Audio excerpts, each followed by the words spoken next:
Who likes Russell Brand? Anyone? You there at the back? You like Russell Brand?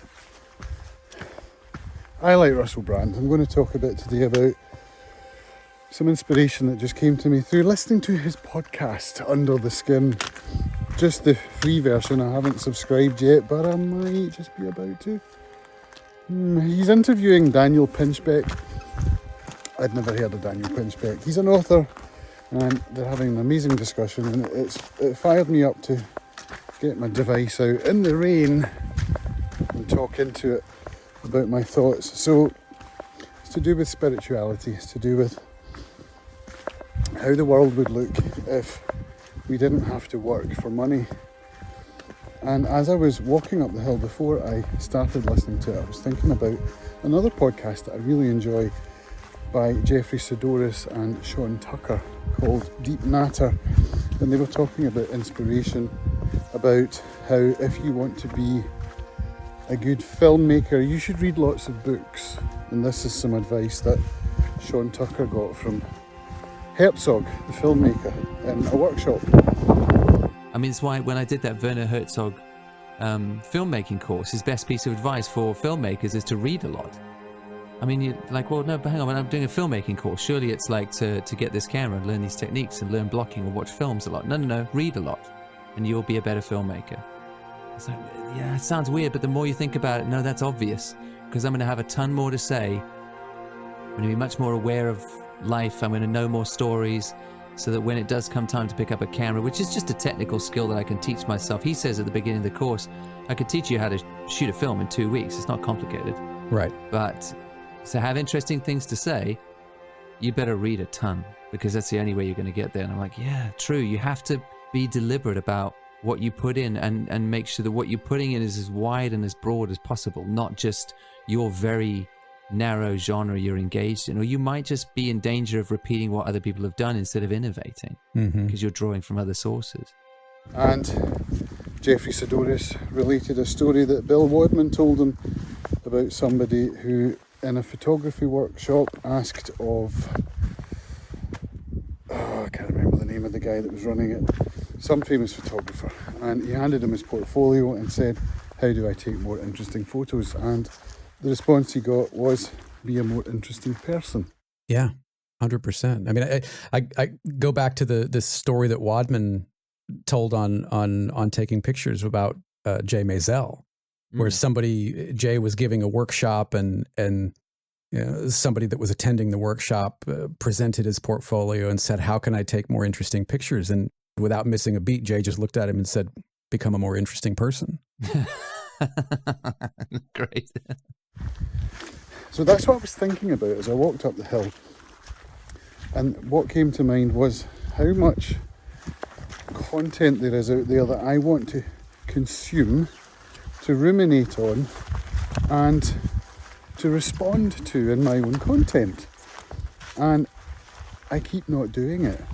This year past, I've had several video ideas in my content pipeline database of ideas I wanted to respond to, such as Anna Lemke's interview on the Rich Roll podcast. Anna Lemke wrote a book called Dopamine Nation, which I went on to read and enjoy. There's The Power of Now, which is a book that I consider to be life-changing and which sat on my shelf for 15 years before I picked it up, and I just got to it last year and I'm just blown away by it. I've taken notes on it. I haven't recorded a video on it. Why is that? Well, a lot of it comes down to time. The fact that I have to try and earn a living by working, which takes away the time that I would otherwise spend doing something more meaningful and potentially helpful. Now, I know that consuming content and making content on that as a response, where I'm speaking honestly and openly from the heart, is really good for my mental health, as is getting up this hill, which, you look at the weather today, it's amazing that I got out today. Working on my mental health is one of the biggest goals I have for 2022. Now, in this interview that I was listening to with Russell Brand, there's a quote which I'm going to drop in here. they were actually working, they got better jobs because they didn't feel so desperate, and their mental health problems dissolved, so actually they became far more productive and together members of society. It's just this constant nagging anxiety and insecurity that's hovering over under most people's lives is actually very debilitating. So I think if you took that away, it's not that people wouldn't want to work or contribute. They would actually suddenly be able to work or contribute in valuable ways, because the fact is that most of the work that people are doing is work that shouldn't get done. Yeah. And that we need to get done are not getting done. So that's where I'm coming from. That's what's on my mind. The idea that I can not have to work and be able to help myself and other people through making content and through consuming other people's content, and by finding my own path to spirituality, which is my ultimate goal, is to find that way, that path, the Wu way, which the Chinese philosophers talk about, and which I read about in the Tao of Pu at the end of last year. Spirituality becoming part of the solution rather than part of the problem. So I think this year I'm going to subscribe to Russell Brand's podcast, because his content, his outlook on life ties in perfectly with mine. I think if I think big, is there a possibility that I could even get to speak to Russell Brand one day? Why not? Why not think big? So, yeah. But of course that means there's going to be a back catalogue of amazing content that I want to listen to. So when do I do that? Yeah, that's the question. So it becomes about time management, productivity, all those wonderful things that you can learn all about on the internet.